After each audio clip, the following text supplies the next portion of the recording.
Ano kaya si Crisanto? Ano ba yun ah? Si Crisanto ba yung asawa mo? Oo, yung boyfriend ko. Ah, so ikaw ngayon nag-chat sa kanya at nagtumawag? Ano ka ba niya? Asawa niya ako, kabit ka. Girlfriend niya ako! Sino ka ba? Asawa niya ako, sino ka ba? Kabit ka talaga?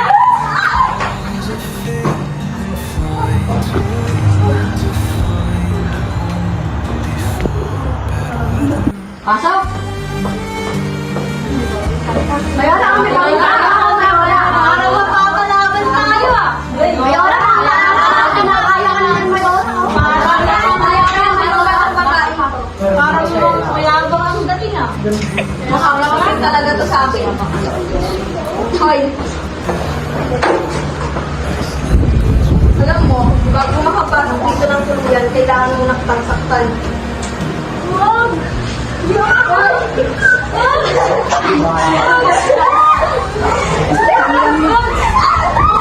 tama na yan! Uy! Guys, tama na yan! Dapat lang yan sa'yo!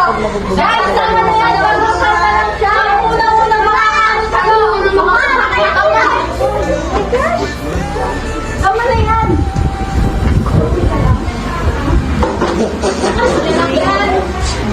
Ito, bawang lang. Oh, bago dito ko naman. Ayos ka dito sa kurungan. Ayun namin ang mga sila-sila dito. Dapat lang dito. Magpalit ka na. Bawal ang bawal ang manila.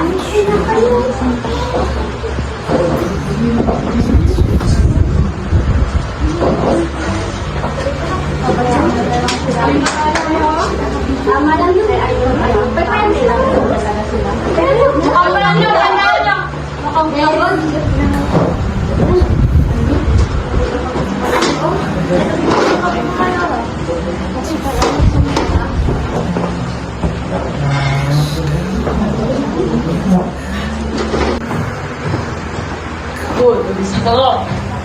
Uy, anak! Sigurado si Crisanto na yun!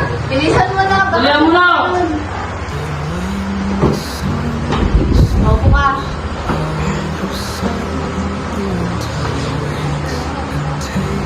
Saan si Crisanto?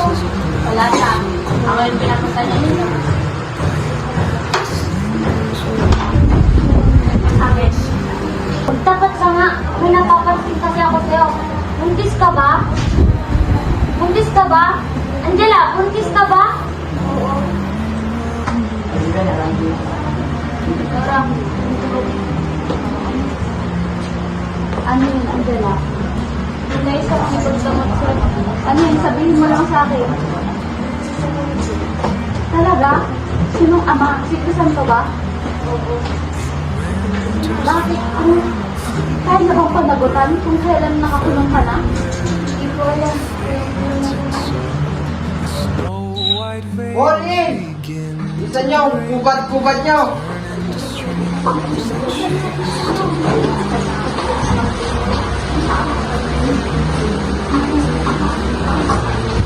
Hala, buntis! Angela! Okay ka lang? Angela, buntis! Angela, okay ka lang? Dahil na natin siya sa clinic! Tama! Uy, itin na ata sa glass. Okay ka lang? Gusto mo pagkain? Uy, ano pagkain? May nararamdaman ko ka ba? Hindi ka ba nahihilo? Okay. Uy, namin ko yun! Walang kutsilin yun! Crisanto! Crisanto, totoo ba binigay mo? Kaya ang nila kutsilyo? Hindi! Sisinungaling ka na naman eh! Sinungaling ka!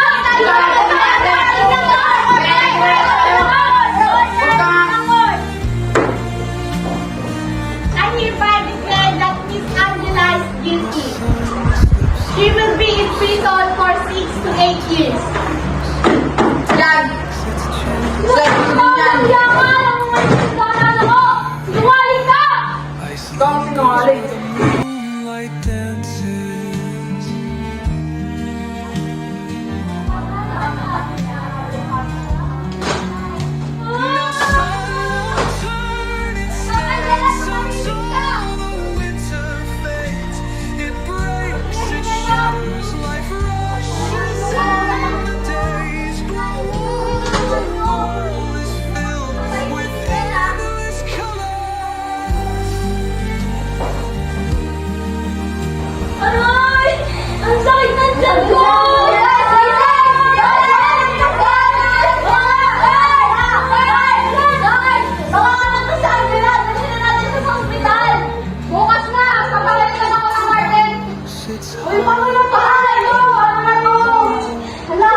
feathers. Tumayo ka na dyan. Pupunta ka na sa charger kita.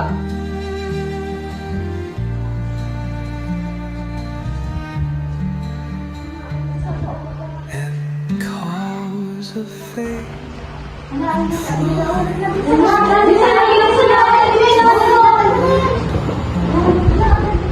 is still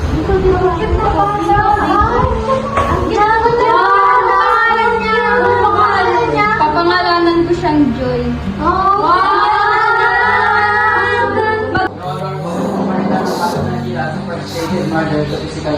Pero ano, hindi po ako pumapayag na ginagawa ng darap ko ang kaso nito. Tama! Hindi kami papayag! Hindi pwede! by So I hereby declare that Miss Angela Gutierrez ay masasentensyahan ng 23 taon ng pagkakabilanggo. Ngunit, Your Honor, sapat ng pagdurusa ang naranasan ni Miss Angela sa loob ng kulungan. Unang pagpasok niya pa lamang dinugtog niya siya ng mga kanyang inmates.